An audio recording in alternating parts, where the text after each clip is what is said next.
Allow me now to continue. We will listen to Mrs. Saiedeh Sohrabi. She is a lawyer. She has experience in journalism. She's worked in the national television, and she's been the communication liaison between the Bar Association for the past for 2 years.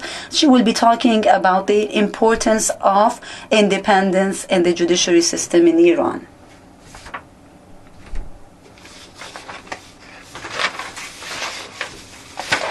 Greetings, ladies and gentlemen.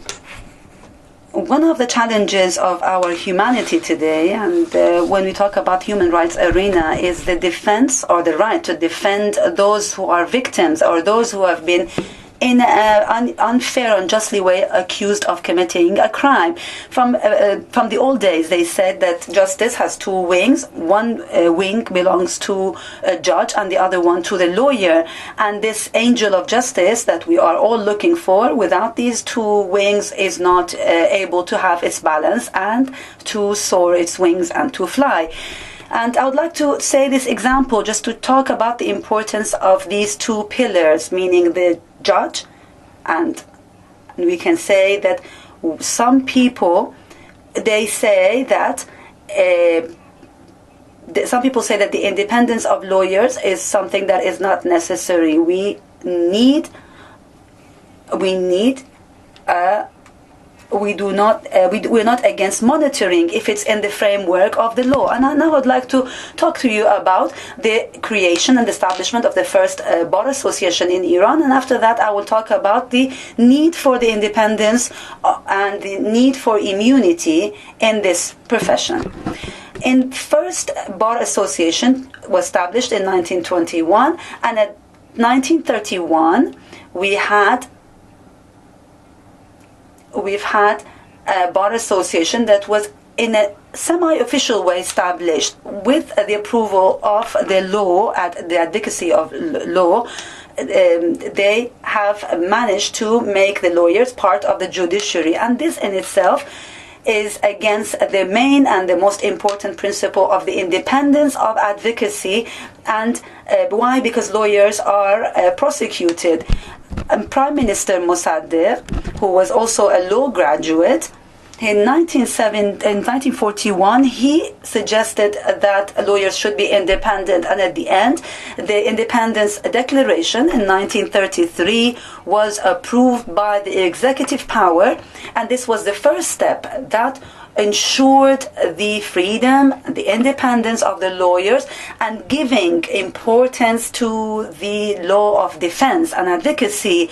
Bar Association, as an institution that is responsible to defend someone, has a very important and special place in every country of the world. It is one of the effective platforms in our societies. When the law and the respect and the insurance of those who are in the judiciary also takes this part of this responsibility to the lawyer and gives that importance to the lawyer, it gives him the independence also to be able to look at things. Lawyers who, what they say in defense of someone, they always say it within the right of immunity, and they always say it within the framework of law. We should not be against a lawyer who defends his lawyer according to the framework of a law. It is not right to deprive a lawyer from doing his profession unless it is basically he's being sanctioned by a sanctioned court or a monitoring court. And why? Because we are trying to protect someone who has the important commitment of defending those who are accused. To give the lawyer this right, it gives him also the independence that our society needs and the community of lawyers needs. The lawyers should be free in defending their clients, and they are obliged to respect the law of the country. That is why the independence of the community of lawyers was obtained 57 years ago, and to the date it is one of the important things that we have to do. A lawyer should not follow what the officials, be it political, social, or the judiciary official says. A lawyer has only one weapon, which is a pen and the law. And the violating the privacy of the pen and the law should be something unethical. And we will also talk about the illegal aspect of that. We'll talk about the immunity of the lawyers, and we should enable them to do their work and give them all the necessary things that they need to do their work. The independence of the Bar Association is also the independence of the judiciary itself. One of the main principles or the main rights of people has to do with this independence, and the importance of this need when it comes to the international community. It is done according to international principles. That is why the Bar Association is a non-governmental institution, has its own laws and its international laws. In 1990, IBA has established the main principles to protect and safeguard the independence of advocacy. It is a declaration of the International Bar Association. And it says that the Bar Association is committed to safeguard the immunity of and the independence of its members, and it is something that all Bar Associations should do. And at the beginning of this principle, it says the independence of the profession of a lawyer, a reassurance of the protection and the advancement of the human rights, the prevalence and the protection of the government, of the laws of the country. They ask the governments of the world to respect these principles, to respect them. In Article 17 of this international declaration, it says that the bar associations should be independent, and the pillars of the laws and the board of directors of these bar associations should completely be free and should be chosen among the lawyers themselves, or without the interference of any third party or any foreign institutions. And we see how in our country how the government interferes in the judiciary and in the work of the lawyers. And in many different countries we've seen that this is done, meaning the Bar Association is obliged to monitor and to control its members, the members of the community of advocates or of lawyers. For the independence of the lawyers, there was a meeting in Paris at 6th of December 2008, and the National Convention was approved. Now, Article 2 of that convention, it says that the Bar Associations should, in an independent way, through the lawyers, be composed of the lawyers, and should ensure the interest and the improvement of the profession of advocacy.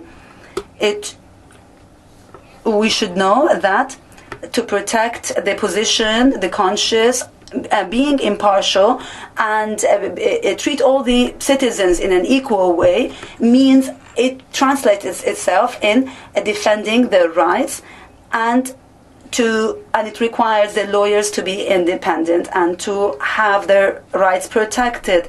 And the philosophy of the creation of the Bar Association has to do with safeguarding the interest of the citizens, and no court has the right to interfere in the independence of its lawyers and the Bar Association.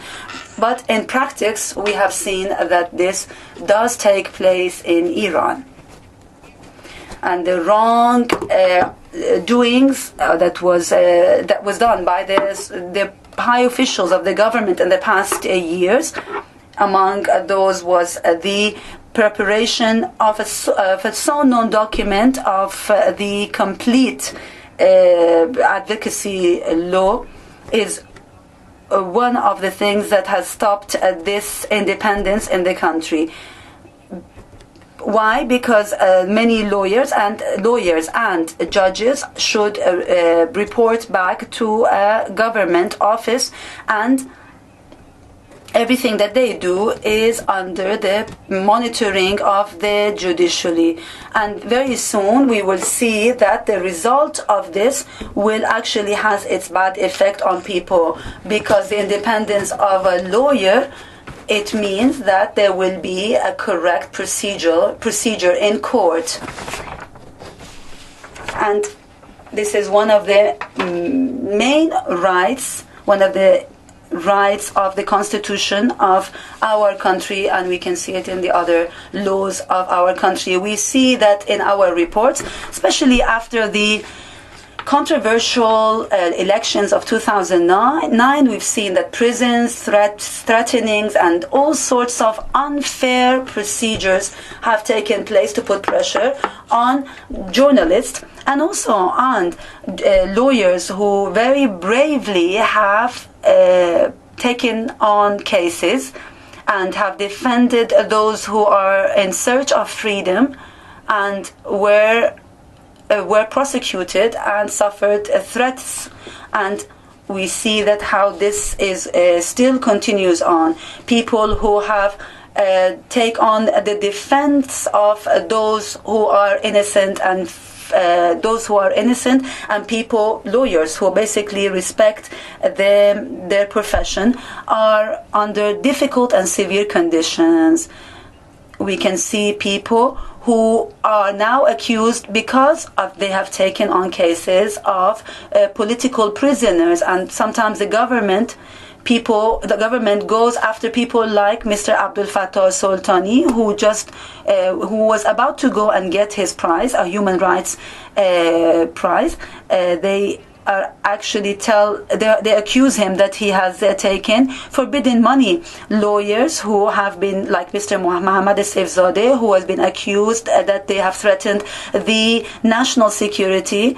People who have established themselves, the bar associations and the founders of the NGO for the defense of human rights in Iran, are under prosecution right now. And some of them are also obliged to leave the country. It is interesting to say that freedoms of people like Nasrin Sotoudeh, who thanks to the international pressure and the pressure from the international community and the human rights activists, she was just a person who took on cases of political prisons in a place where we see that there is a lot of pressure on Darawish Gonabadi, Hamid Reza Moradi Sarvestani, Mustafa Daneshju, Farid Shide Yadullahi, Amir Islami, Afshin Karampur, Amid Behruzi, Mustafa Abdi, Reza Intisari, and Kasra Nouri. These are basically lawyers whose clients are prisoners of conscience. They are in terrible physical conditions right now, and they have asked for medical help in order, and they have been deprived from medical help, and they are deprived from visiting and being visited by their families. I would like to, at the end of my speech, to talk about Nasrin Sotoudeh and the letter she has written to the Bar Association. I would like to repeat her questions and say the philosophy of the presence of a member of the Ministry of Intelligence in a court. What meaning does it have for you? Under what law does this is justified? Why those who are the makers of these laws, they do not? Why are they present in the court? And then she says, the pressure that is put on the lawyers, and she also she wants to again repeat the questions of Nasrin Sotoudeh. She says many of the lawyers, because they want to practice their profession, are right now in prison. There is a number of lawyers who, in the past few years, they were obliged to leave the country, and their whole life was destroyed and was violated by the government. And she also says these elections of the Bar Association takes place with the presence of the member of the intelligence on a weekly basis in the Bar Association, and he puts the board of directors of these bar associations under pressure by his presence and his questions. Now it's good to answer these questions. are the lawyers who are right now in prison, aren't they worthy of a good defense? Does the Bar Association have a power to defend its lawyers? If it is so, how can the board of directors of a bar association can defend these lawyers? And again, she mentions the independence of the lawyers. How come that every time that there is election of the board of directors of the bar association, we see that some of the candidates are not approved, some of the candidates for the board of directors are not approved, and without giving any justification for this non-acceptance of these candidacy, the presence of the ministry or a member of the Ministry of Intelligence in that meeting, what reason is given to that? Why should that person be present in these kind of meetings? When it comes to what we expect from the board of directors, to defend in a dignified way their colleagues Abdul Fattah Soltani, Said Mohammad Saifzadeh, Mustafa Daneshju, Farshid Yadullahi, Amid Behruzi و Amir Islami, and to stop violence against the families and confiscations of the properties of the lawyers. And in Nasrin Sotoudeh, in her letter, she says, in many of the cases, the rights of the families of these colleagues is being under danger, and the community of lawyers in Iran should act in a more powerful way, as Nasrin Sotoudeh suggests here, and should think of steps, of ways to basically stop the officials from interfering in the work and in the profession of the advocacy. When we look at the board of directors of the Bar Association and how it is equal to the Ministry of Justice itself, we would not accept the representative of the Ministry of Justice to be present in our meetings, so that lawyers can speak out freely and be able to practice their work and their profession in an independent and free manner, and do so without any fear. At the end, I would like to mention a bit, talk about the results of a meeting that we had in an international meeting, and it says that Iran is actually should do something to protect the freedom of the lawyers in Iran. In one way, the judiciary passes on a document that allows the government to interfere in the work of the Bar Association and interfere in the independence of the lawyers. And another hand, we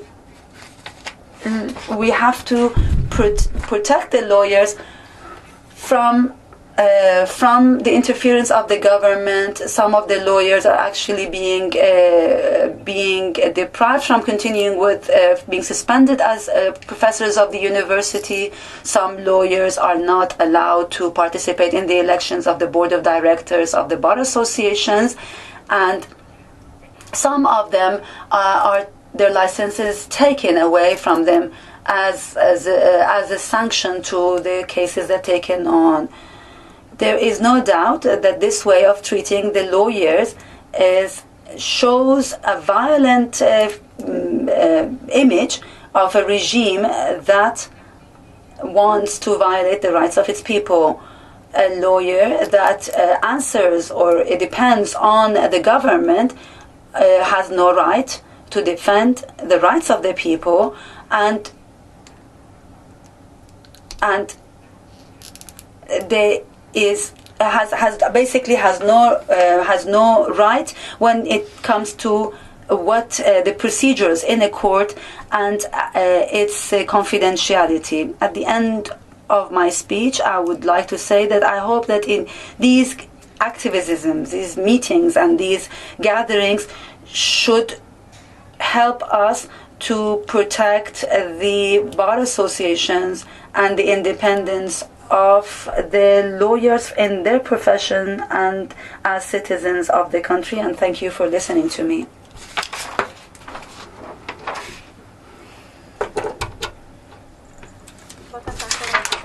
Thank you, Mrs. Sohrabi.